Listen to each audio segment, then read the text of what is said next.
Kabupaten Tabalong asal kelahiranku,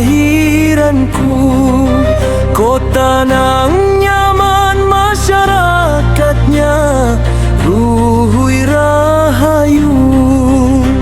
Puluhan tahun sudah berlalu, jalanan makin banyak lampu, mudahan tambah makmur, warganya Banua maju.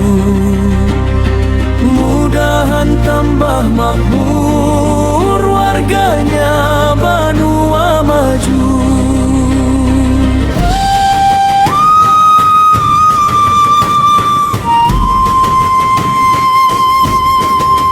Bundaran obornya jadi ikon nomor satu. Ada jua buah langsat, banyak orang ketuju. Tabalong Banua penuh restu, bakumpul babagai macam suku. Asal dijaga harkat Banua rakat selalu.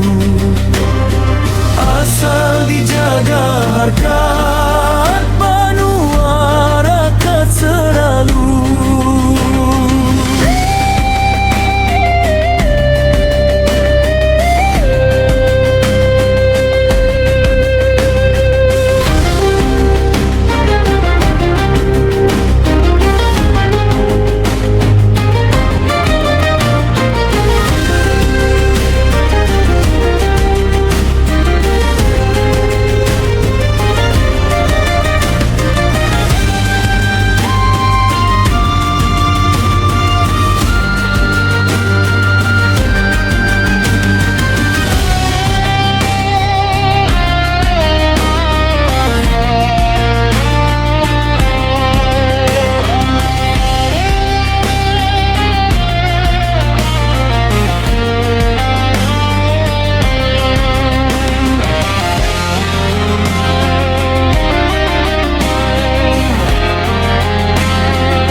Pemimpin harus bersatu, wajib para alim ulama, wan tuan guru.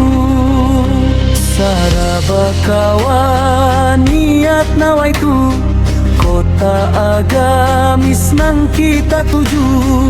Tabalong sayang, generasinya beradab ilmu.